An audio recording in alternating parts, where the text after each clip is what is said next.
when I was in the lobby this morning. I really don't need to introduce Phillipa because so many people were coming up and saying how wonderful it was to see her again. But of course, I'm sure that she is a former MP. She is, I'm not quite certain whether she's retired as a surgeon or whether she's still working. In terms of currency, perhaps the most important thing is her work in Palestine. And I thought, what currency do they use in Palestine? Discovered the new Israeli shekel. If we're talking about imperialism, if we're talking about economic control, that fact alone tells us that we don't have justice in Palestine. Now, Phillipa has taken on the prospect of talking about a well-being economy. I will just, or well-being society. I will just say very briefly, here we are in Dunfermline.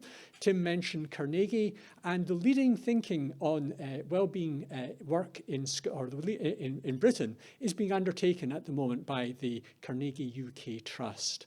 So there will be plenty of opportunity, I think, from what you're saying here, for it to have local resonance as well. So Phillipa, if you could speak, and then we'll take questions for both Colin, for both Colin and Phillipa at the end.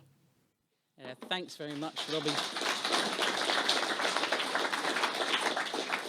I'm definitely a former surgeon now. The hands get rusty. I'd like to thank Tim for inviting me to come and speak. And indeed for all of you at the Scottish Currency Group. Now, obviously, my title is the Wellbeing Economy, and naturally enough, as a surgeon for over 3 decades, I'm kind of on the well-being end of it. I leave the economic expertise to yourselves. Now, I often get asked to give talks on health. I'm wondering, could we put the lights down a wee bit here because they're reflecting off the screen, and obviously I need people to... Can you put them all off then? But I get asked to talk about health, but a bit like in 2014, what people mean is, could you actually come and talk about the NHS, the challenges it has faced since the pandemic, the challenges it faces because of Brexit and workforce loss. Workforce is the biggest single challenge to all 4 UK NHSs. And of course, the threat from Wes Streeting's privatisation agenda south of the border, and the fact that the Internal Market Act actually does give him powers to meddle in our health system for the first time. But that's not what I'm here to talk about, because I'm here to talk about health and well-being. And the NHS doesn't create health. It treats illness. We catch you when you fall. Sometimes we're lucky enough to cure you, but often we're helping you manage your illnesses. Whereas well-being is not even just about an absence of illness. It's a more holistic approach to the entire quality of life. It has 5 main pillars. Now, that includes physical and mental health, and the NHS may well play a key part in helping you to maintain those, particularly as you get older. But it also requires economic security, social inclusion, and environmental well-being. Now, that's not just saving the planet. That's, do you live in a warm, dry home? Are the streets around you safe to walk? Do you have access to green spaces? All of that is part of your environment. And it's only when we get that whole holistic system around every one of our citizens that we have a well-being economy. And therefore, most of that, housing, nutrition, clean air, access to nature, all of that's outside the NHS. And the NHS cannot patch up the deficiencies for people who don't have that. And what we now know is that a good start in life is vital. Now, that's not just infants. That's actually women before they become pregnant and whether they're in good health. It's actually also during pregnancy. We now know that the impact of the mother's health may influence your health in later life, your risk of heart disease, diabetes, and others. And we have to remember that if a woman is carrying a female child, that daughter's eggs are formed while she herself is in the womb. And therefore, if a pregnant woman is malnourished and stressed, she could be affecting 2 generations. She's affecting her grandchildren. That's how radical it is. And that's why the Scottish Government has such a focus, after the early years collaborative work by Harry Burns, such a focus on children and infants, on trying to give them a better start in life. Now, Scotland has quite a lot of universal benefits. The baby box, a great symbolism that we all start in the same place. And I actually love that there's a poem of welcome from the Macker in it. But it also includes about £400 of equipment that young parents would have to buy. So it's a great economic boost when you're suddenly faced with another mouth to feed and the need to buy all sorts of fancy gadgets and whatnot. Scotland also has over 1,000 hours of not just childcare, but early learning. Because it's that early learning side. It's not just about parking children somewhere, but it's giving them a positive experience very early in life, particularly for children from deprived backgrounds, where no one's reading them stories, no one's teaching them to sing songs. And by the time they get to school, often they're a year behind their peers. So it's this trying to really invest in the beginning. Scotland also has the most generous school meals programme up to primary 5. But obviously the aim is for all primary school children. And frankly, I think it should include all secondary school children. I think going out at lunchtime should be a privilege for 5th and 6th year, not first years who are all down playing chicken on the roads as they go down the chippy. That's what I would like to see. I would agree with Colin. We need more radicality, not less. But this is what we are doing for all of our children.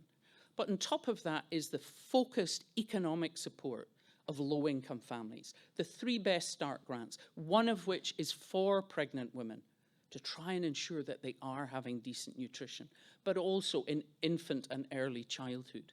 And of course, the Scottish Child Payment, which invests over £20,000 in every child from a low-income family, not just the first 2 per family, which is a complete piece of nonsense. But all of this work has contributed to, you may not be able to see it, but the turquoise line at the bottom is Scotland's child poverty rate. And we vie with Northern Ireland among nations and regions for who has the lowest child poverty. Scotland's the only nation predicted to reduce child poverty in the coming 5 years. But we're still talking more than 1 in 5 children. That is way too high. Now, it's much higher than the Scottish Government set their target for, but literally since 2010, they have been swimming against the tide of austerity, and particularly since 2017, the impact of the 2-child cap, which is the biggest single issue driving children into poverty. And it's that problem that we have. And yet here we are, we're over a year into a supposedly Labour government. Now, they lost me when they invaded Iraq, but I don't even recognize them now as anything like a Labour Party. And they're still keeping the 2-child limit, which is absolutely shocking.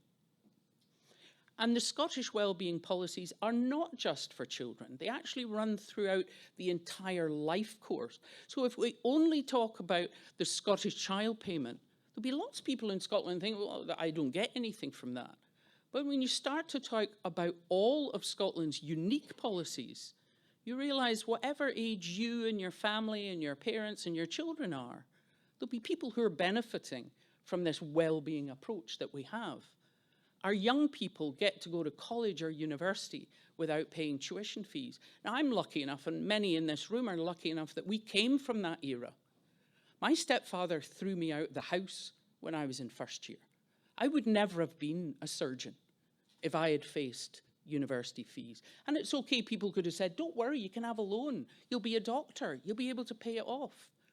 But right now, kids south of the border will have £100,000 in debt if they study medicine. Do you think a 19-year-old or 18-year-old on their own in the world is going to sign up for that? No. So this is something that allows our young people to reach their full potential. Working age people and families, their biggest outlay is on housing, whether it is mortgages or rent. And despite what you see in the media or among opposition MPs, Scotland has built the most affordable homes per capita in the last 15 years, 47% more than what was Tory-run England, 73% more than Labour-run Wales. But it's not enough, because we don't control our capital, we don't have borrowing powers. Investing in infrastructure, whether it's public infrastructure or infrastructure for our citizens, we are always limited by not controlling our own budget and not having borrowing powers.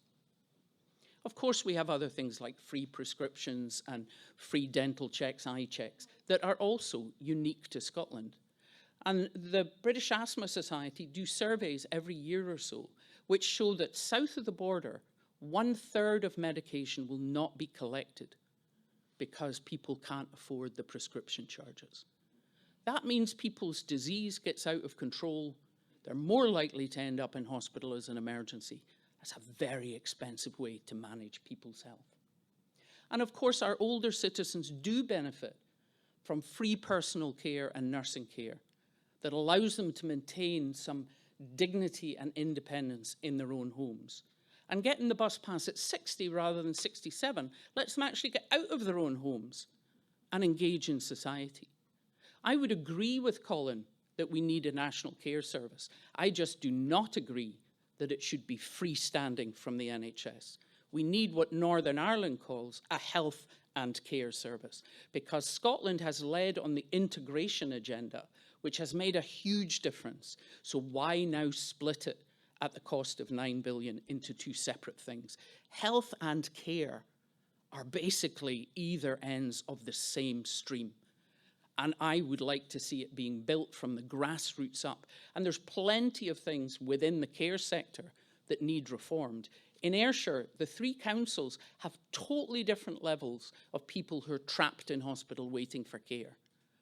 And it's East Ayrshire that has taken social care and care homes back into public control that is the one that's doing the best. So there's lots of lessons to be learnt in that, but I don't support setting up something separate, and then we still argue about whose budget should fund Mrs. McGlinchey's care. Let's keep it together. Yeah. And the problem is that all of this is great that our Scottish government has a well-being approach, but everything we do is just mitigation. It's a sticking plaster. It doesn't tackle the real problem, which is our current underlying economic model. It's one that's based on quantity, not quality. It's one that tries to reduce the value and worth of a nation to a single digit. It's based on profit, even if that involves exploitation of people and planet. And the current obsession with GDP growth every quarter of every year is based on endless consumption. Do we really not know that resources are limited? That we're going to eat the planet or burn the planet? And of course, this drives inherent inequality, the exploiter versus the exploited. And as Colin mentioned, the financialization that's been happening since the 80s of public assets like energy, like oil and gas, that were just largely handed over to private companies to exploit. And of course, this is going to happen all over again, is already happening with green energy, but also of our public services. And of course, PFI is the prime example of that. And this focus on profit over everything else drives what's called failure demand. That if you don't get it right first time, it costs you more to remediate it. Consider doing your own bit of really shabby DIY and then having to get in a professional. That always works out more expensive. And governments end up picking up the tab. So this is a very pointless thing to do, but that's the direction that our economy is pushed by, this obsession on GDP, on growth, and particularly on profit. Profit is king over everything else, regardless of the human cost or planetary cost. So the profit of a company cleaning up an oil spill will be counted in GDP. But protecting the environment from that in the first place, that doesn't score any points. Big pharma profits are particularly valued and lauded within GDP, but good public health and prevention of illness, I mean, we all know the saying, prevention is better than cure, but it doesn't count in GDP. So the profit, even from industries that normal citizens consider somewhat negatively, such as smoking, gambling, alcohol, particularly at the moment, the arms trade, all of these are given a great thumbs up in GDP. But GDP doesn't consider what we as citizens value, such as health, education, culture, nature. It doesn't measure wealth distribution. Even if you have GDP per head, that's still just national GDP divided by population. And it's driven by and dragged up by the number of billionaires at the top. It doesn't tell you anything about ordinary people. And we know that the UK is the 6th most unequal developed nation and the 2nd most unequal in the G7, behind only the US. And what we've seen since the 2008 crash is the wealthy have trebled their wealth in that time. So much for George Osborne's "We're all in it together." Meanwhile, the poor, but also just ordinary staff and workers, have become poorer over the last 17 years. And that was driven by austerity. And of course, here we are into austerity 2.0 under Labour. And all of that austerity drives poverty, which is utterly corrosive. We know that young people who might grow up in real poverty and deprivation may be tempted to shoplift. We hear that, mothers stealing baby formula at the moment. But even if they don't get sucked into that, even if they don't get sucked into a drug gang like County Lines, they are surrounded by crime. The graph on the left, which is looking at exposure to crime, and in all the graphs I'll show you, on the left-hand end is the most deprived communities, right-hand end is the wealthiest. Now, it's all sorts of crime. It doesn't matter. But even if they don't get sucked in, they can be victims. They are surrounded by it. They are exposed to it. And on the right is, of course, that chestnut, the educational attainment gap, which is always focused on here in Scotland. How come the Scottish Government have not closed the attainment gap? Here's the attainment gap from the 22 data for England at GCSEs, and the children, the pupils, who have achieved 5 good GCSEs.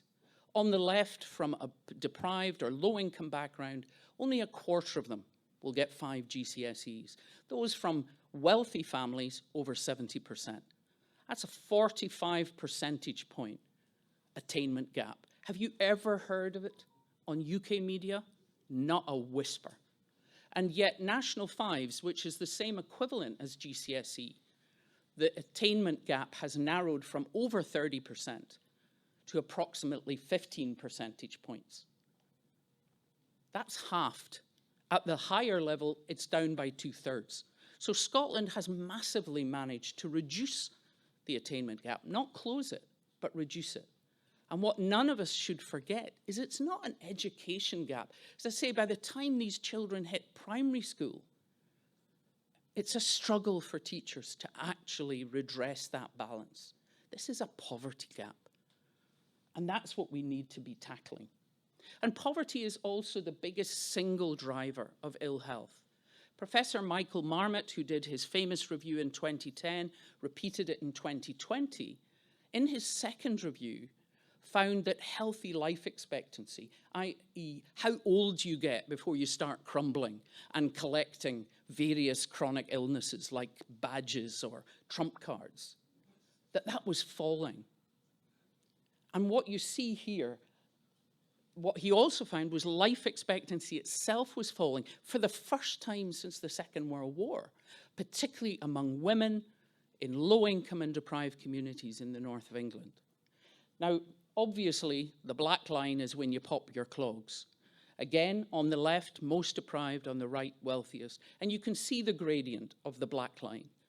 But if you look at the green line, which is healthy life expectancy, you see it's even steeper. It's even more dramatic. And that means people from a deprived background or low-income background could spend 1/3 of their life in ill health. Of course, that has a massive impact on their quality of life, but it also puts the NHS under huge pressure. And poverty kills. It's as simple as that, both young and old. When I was vice chair of the Health in All Policies cross-party group at Westminster, we did an inquiry back in 2015 and 16 to look at what the likely impact of the 2016 benefit cuts was going to be. And I remember a professor of public health coming out with a figure that the UK loses 1,400 children a year before their 15th birthday. They die as a direct result of poverty. That figure has never left me.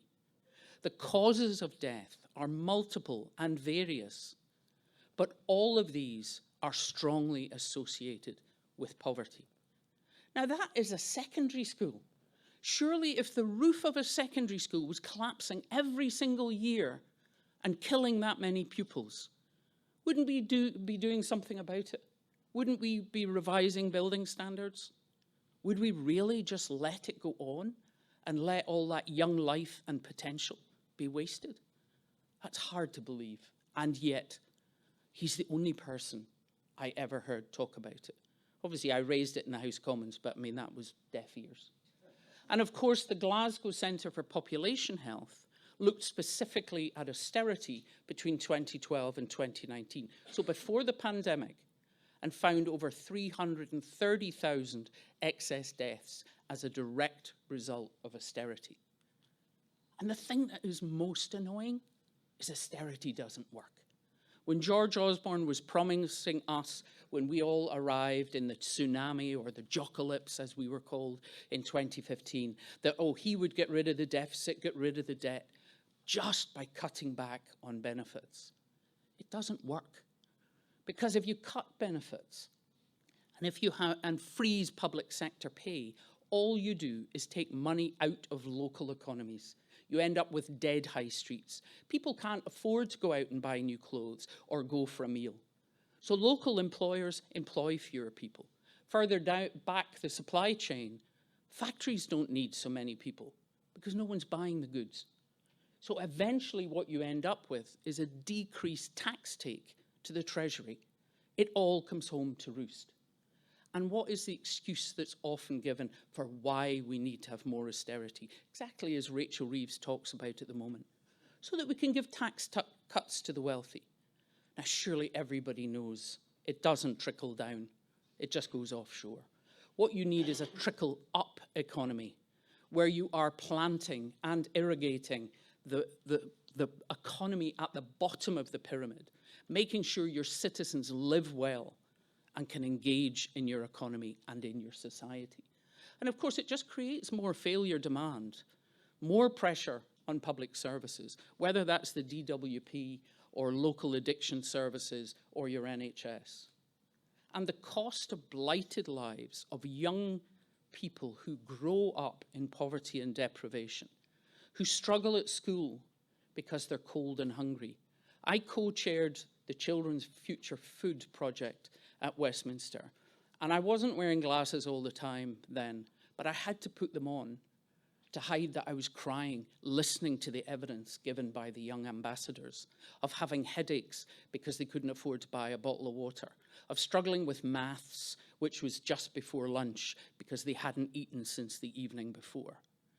I mean, for goodness sake, the UK boasts about the size of its economy, and yet you have children who are struggling with education because of the basics of enough food and drink and living in a warm home.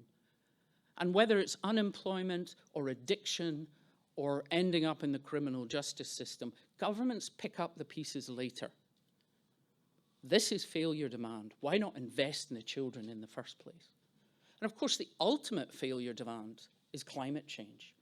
We still have people who somehow think this is a problem for the end of the century. And yet we all know the climate crisis is happening now. Wildfires, droughts, floods, landslides, including here in Scotland, where we've had multiple wildfires over the last 2 years. And yet the Tories were merrily handing out new oil licenses. Labour pooled their commitment of 28 billion a year to green industry, even though that was still less than France, Germany, and Italy are investing every year. So the UK is going to fall further behind, exactly as Colin was talking about, in transforming their economy. And of course, Farage's reforms say that they're just going to abandon net zero altogether, with no consideration of the cost of not zero. If sea levels rise and capital cities like London start to become flooded, how on earth do you think you'll manage that? How much will that cost? So there's an urgent need for change to a different kind of economy that isn't based on endless consumption of limited resources.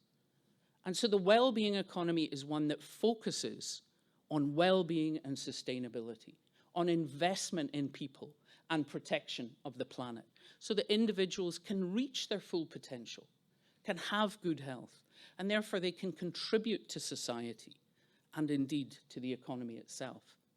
Now, in 2017, the Scottish Government had the Inclusive Growth project, and that was still very much about economic growth, but there was the recognition that people never benefited from that. They were shut out. If it was women, they needed more childcare, and that's what led to the doubling of the hours of early learning and childcare. And Scotland has the highest rate of women engaged in the workforce. But it was also transport, to let people get to a job if it's a physical job. Now, again, all we ever hear in the media here is the A9 or ferries. But there's been huge infrastructure builds in Scotland related to transport, whether it's the completion of the M8, the M74 orbital, the Aberdeen bypass, the Helensburgh to Bathgate line, the Borders Railway, or the Queensferry crossing that I came over this morning. All of those are massive in a short period of time, and many of them were being discussed way back in the 80s, and it took decades for them to come to fruition. Of course there's more to be done, but again we come back to Scotland does not control its capital budget, nor can it borrow, whereas any sensible country that is independent is able to borrow to invest, and that is critical. And at a conference on this topic in 2018, the Scottish Government founded the Wellbeing Economy Governments Group with Iceland and New Zealand, and some other countries have joined. We're also part of what's called the Wellbeing Alliance, which is academics across the globe studying policies that can really make a difference to the health and well-being of citizens and therefore contribute to the well-being economy. And we all need to realize that what we've been fed for the last 40-odd years is nonsense. The economy is not a deity, a golden calf, or an immutable law of physics. It can be changed, but you need power to change it. And that's why we need Scottish independence. Yes, we can patch things up and try and look after our citizens, but you need to tackle the underlying issue. We don't even get to control our own natural resources. So, I mean, how unindependent can we possibly be? Even though Scotland has huge resources for renewable electricity and energy, our consumers face the highest charges in the UK, standing charges in the Highlands that are 50% higher than in London. But at the other end of the supply chain, our generators also pay 10 to 15 times the charge to put electricity into the national grid. To go where? To go south. And of course, we all know that GB Energy is just, well, it's not a farce, actually, it's a threat. Because never mind how many jobs there are in Aberdeen, that is completely irrelevant, even if there were 1,000, even in a big shiny headquarters. GB Energy is about taking Scottish energy resources south for no return to a Scottish government or to Scottish citizens. And if you look on the left, I hope you can see it from the back, in 2021, Scotland and the north of England were net exporters of electricity to the Midlands and the south. But if you look at the right-hand map, which is the end of this decade, what you see is Scotland turned into a huge power station to supply England. And yet we don't get any return on that. So we will be covered by windmills and power lines and pylons simply to export electricity south, with no voice in that, no ability to make sure that the return is to Scotland. And as Colin said, we missed out on the Sovereign Wealth Fund from oil. We're in danger that we're going to miss out on a Sovereign Wealth Fund from green energy. And of course, now what do we have? A nuclear tax, and even Ed Miliband demanding that they start looking for sites in Scotland that could have nuclear power stations that we don't want. We don't want Trident, but we don't want bloody nuclear power either. But we need the full powers of independence. And obviously that's the theme of this weekend. So we need the political, fiscal, and monetary powers. The ability to choose whether to go back into the EU, to deal with the red tape that our exporting businesses face, and also to tackle the cost of living crisis, where we've seen food prices go up. We import 40% of our food from Europe. So the red tape affects our food costs here. And also the social impact of losing freedom of movement, both to attract people in and for our young people to have literally been able to live, work, study, settle in any one of 31 countries. The ability to set macroeconomic policy. And of course, what you're going to be talking about, the need for our own currency and our own central bank. Now that's to give security to retail banks, but also to support a future Scottish government in a time of crisis, like we saw in 2008 or during COVID. Just press a button. If you've got your own currency and your own central bank, yeah, we'll just print some more. We don't even bother to print it. It's just digital. And then we can wind it back in if we want to later on. But for that, you need your own currency. But it's also to not have someone else setting our interest rates for our mortgage holders. And very importantly, to escape the City of London and the financialisation that, whether it's in Scotland or England, all drags wealth from public assets and public services into business in London. And so the well-being economy for an independent Scotland would give us the power to directly improve people's lives, setting a real living wage as a minimum. And then you don't need to actually be having so much in-work benefits. We, the taxpayer, yes, we're supporting people who are in in-work poverty, but in actual fact, we're paying the wage bill for companies who won't pay their own wage bill. Having a living pension closer to the EU norm, where it's 70 to 90% of average earnings, would help tackle pensioner poverty, as opposed to the paltry 29% of average earnings that is the very mean UK pension. We could experiment in streamlining financial support for citizens through universal basic income or minimum income guarantee. When the Scottish Government wanted to set up 4 pilot sites, while I was still an MP, the DWP just said, if you give them extra money, we'll just cut their benefits. And therefore it couldn't go ahead. So we couldn't even do a pilot scheme in Scotland, whether you were looking at low-level universal basic income or higher level. We would be able to explore that as other countries have done. And of course, power over immigration. Scotland's sitting on a demographic time bomb. Colin mentioned the number of centenarians, but we also have far more deaths than births. At some point, we won't have a big enough working age population to support everybody else. Power over taxation. Instead of just the blunt instrument as income tax, suddenly you have the whole array of business and wealth taxes at your disposal. And of course, we would finally be able to have a Scottish energy generation company. What was aspired to in 2017 was a supply company. And the Scottish Parliament did look into it, but they discovered that the profit margins were tiny and the sector was overcrowded. And thank goodness they didn't go ahead, because you remember the number that collapsed in 2022. The power and the money is in generation. And that is strictly forbidden in the 1998 Devolution Act. But in the meantime, we need to be radical, looking at local government and municipal energy projects, like we're seeing in Orkney at the moment with their own wind farms. If we can't get through in the short term, we have to go round. And finally, the central role of the well-being economy in the independence debate. Now, independence by itself won't change anything. There isn't an independence fairy. And as Colin said, nothing changes on day one. There'll be a lot of hard work. But we would be the generation to get up off our bahookies, roll up our sleeves and get to it. I think that would be incredibly empowering. It gives us the power to tackle our problems, such as poverty and inequality, to utilize our incredible national natural resources like energy, like water, like land, for the benefit of the people who live here, but also to choose our own future path, whether that's back to the EU or to be a voice for peace and reason internationally. When I lived in Gaza in the early 90s, it was Norway that was leading the peace project. And we've seen other Nordic nations step up at different times. Scotland could be exactly that kind of voice.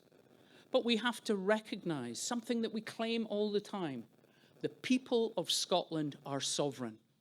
Well, so if we believe that, we have to respect it. Scotland will not become independent until a majority of people who live here actually want it. And therefore, we need to get back to the why of independence. Stop bickering with each other. Come back together as a movement and be reaching out to other people. Lots of folks say, we need a vision of an independent Scotland. Well, to me, a well-being economy is the positive vision of an independent Scotland for ordinary citizens. And all of us should get out there and tell them about it. Thank you.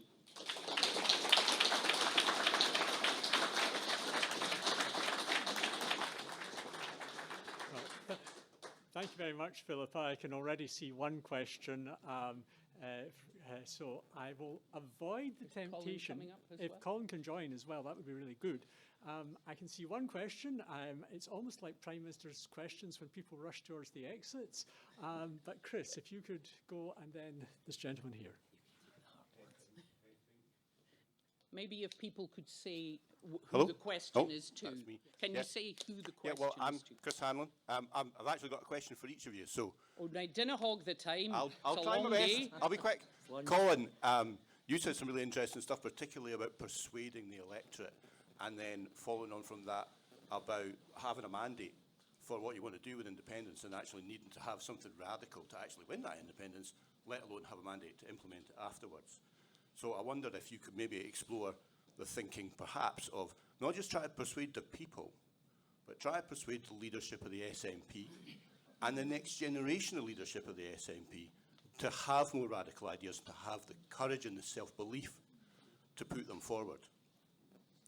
Philippa, you just put up a list of policies that you think are really important for well-being, and I know it's one crucial thing missing from that list. Now, I think many of us here are adherents of what you might call the emerging post-neoliberal heterodox economic tradition of, credible economists like Mariana Mazzucato, Kate Rayworth, Stephanie Kelton, Pavlina Chernova, and if there would be one policy that group of economists would be putting forward, it would be a job guarantee, which is pretty much universal amongst that group of economists, and it's SNP policy. So, why is it missing? Why is it not up there? Why are we not hearing about it?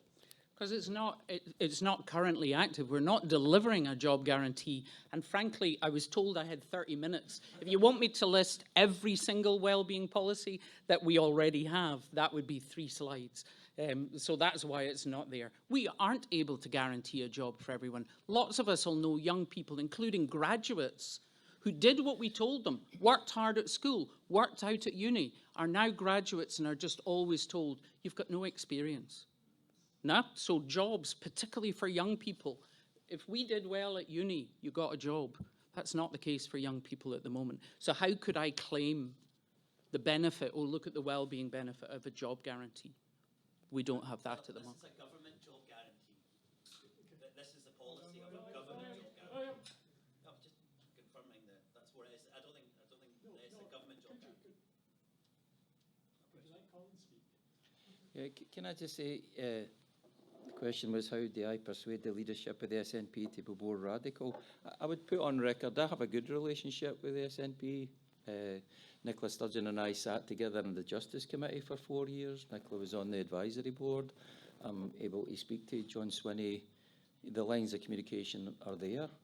I respect their point of view. Politics is often about differences of opinion, and Phillpa was identifying, for example, in the National Care Services about how you get it and how you run it. They're perfectly legitimate, and I would hope those debates are done in a collegiate kind of way. We're all pointing the same direction. In a funny sense, the whole raison d'etre of the SNP is to put pressure on the leadership of the SNP on questions of independence and related matters. And to give you a couple of examples very briefly, I put forward the bill in the Scottish Parliament to abolish prescription charges in Scotland. I watched Phillipa's slides and I was reminded it was the Scottish Socialist Party bill that was introduced.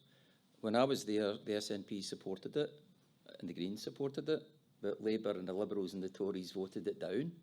But the idea, I was celebrating, as you might imagine, as much as anybody when the SNP government administration next picked it up and implemented it. I think that's the right thing to do. And I'd like to say, albeit humbly, the role the Scottish Socialist Party played in that was positive, it was constructive, it helps focus the debate.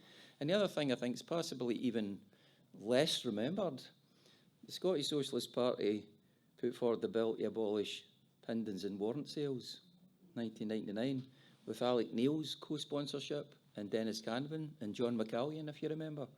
And although the poll tax is a long time ago, those of us who were in the poll tax know what an absolutely poisonous bill that was, and the way it alienated communities in South Ayrshire and Lanarkshire and the rest of it. So that abolition, again, collectively, we achieved it. So I suppose, in a sense, it's the SNP's business. I suspect most parties, including the Scottish Socialist Party, our policies are shaped by the electorate, you know.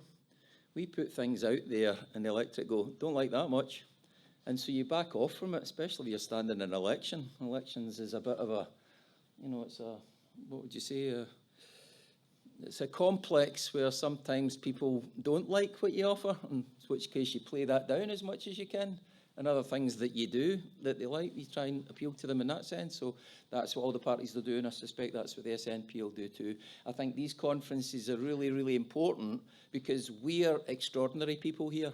This isn't the electorate of Scotland. We're people who are given, we're fortunate to have time and the opportunity to think about these things in detail and discuss them with one another from time to time. That the electorate as a whole, too busy putting the kids to bed, too busy with 3 hours, you know, 3 different jobs, etc. So the corollary is that because we are given that time, we've got to use that time wisely and discuss in a constructive way to solve the problems of an ageing population, a falling population. And in Scotland, I think the independence movement, lots of things to be proud of. We've established the tone that's set in this country on immigration, for example. It's totally different south of the border. People are worried about rubber boats. We're more concerned about a population that's declining. People are not coming here. A population that needs to have people coming here to bring their talents and abilities. And I think the independence movement's entitled to take a great deal of credit for the tone and the atmosphere the debate takes place on that issue in this country. Okay, I think we've probably got time for 2 more questions. I did see one hand up there, and I see another one just in front. So maybe you could just pass the microphone forward when you're finished. Thanks. My name's Norman Easton. Can you hear me? Yes? No, you need to hold it right at your Sorry. mouth. My name's Norman Easton. I was at last year's conference as well, although I didn't really contribute much. There's 2 questions I want to put. I'm not actually sure whether they're not both for each of you. But the first point I would say is the need to be bold. I think you were hinting at that, though you didn't quite use that language, Colin. I'm haunted by 2014, in particular the second debate on the currency, where I remember being at the back of the Oran Moor in Glasgow with a big screen watching. And it was just disastrous because I think we all knew the first debate, it was a walkover. And it was a walkover because, not because there wasn't a plan B, it's because there wasn't actually a plan A. And what we're doing here is this is the plan A, right? We're creating the plan A. I don't think we need a plan B if we've got a credible plan A. The central mistake was thinking that the model in my mind right away was, it's as if the Scottish Government and the Yes movement, with the exception of Dennis Canavan, who was always in favour of Scottish currency, handed a loaded pistol to Alistair Darling by the barrel and challenged him to shoot. And he did. And that was the finish of it. So my question is, would you agree that that is a central hole in the message the last time? When what's-his-name came up with the Project Fear, that was where a major part of the fear was. These guys don't know what the currency is going to be. They don't know how the economy is going to be run. So why did we vote for them? I'll leave it there. Okay, perhaps we could take the other question as well just now.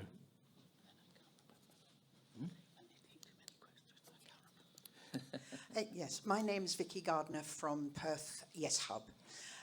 My question is about assets, which you've both covered in some ways, in the sense of most of the benefit of our assets appears to be going elsewhere. We also know that our land is primarily owned, not necessarily by the people, well, certainly not by the people of Scotland, but of those that are owned by the people of Scotland, it's a very tiny amount. How we also then have a situation where, when we are independent, we have to maintain confidence for people to invest in Scotland. On the one hand, we could actually say we can take back our assets, but that means that those people who have assets in Scotland might be saying, you don't dare invest in Scotland, because actually, if they don't like what you're doing, they'll actually, sequester your assets, for instance. How do you both view A, that as a proposition, and B, how one might tackle that so that we can give people confidence to invest in Scotland, give ourselves confidence to invest in Scotland, but at the same time make things more equal so that it's all benefiting us? You go first, he says. He's just going to storm the barricades and grab it. The famous Scottish explorer who was cowardly. You go first. Don't you call me a coward? No, just that. I love that joke. Two things I was going to say. One to Norman. Bold, yeah. Actually, I don't know if you believe this or not, but boldness is not something I'm usually accused of lacking. Usually the Scottish Socialist Party is seen as extreme and too bold and too audacious and out of touch and too impatient for change, etc. So, but to get to your question, here's something I wanted to tell you on the currency. I was on the Yes Scotland Advisory Board. I enjoyed my time there. I thought it was a success. I thought it was a terrific organisation to be part of. The Scottish Socialist Party's representative on it was me, there was Nicola, there was Dennis, there was Pat Kane, there was Elaine C. Smith, there was people for business, etc. A lot of people I got to meet for the first time, and they're still friends of mine. If I look back in the advisory board time I was there, I've only one regret, and that's that we came to a meeting after. You mentioned George Osborne when he came to that hotel in Edinburgh and say you can't have the pound, remember? And nonsense. We had an advisory board, I think, with a couple of days of that. And I remember myself and Dennis, Patrick Harvey, Pat Kane, etc. It was clear the consensus of the meeting is we have to deal with this issue, we have to deal with it straight on, and we have to answer point blank, we need our own currency. The answer here is our own currency, not beholden to London, certainly not for the sterling, certainly not for the euro. We needed our own currency. And it was obvious at that meeting, which were largely done by consensus, to be fair, all the meetings were consensus, obvious there was a majority of people of that point of view. I think if my memory serves me right, Nicola wasn't at the meeting, but there was other representatives for the SNP there. And I remember Blair Jenkins, who wasn't keen that we should issue a statement saying the advisory board wanted to say, we want a currency, that's the way we deal with this, a clear, straight answer. You know, there's pluses and minuses. I'm sure you've discussed it many times, and you'll discuss it again this weekend. There are consequences, there are responsibilities.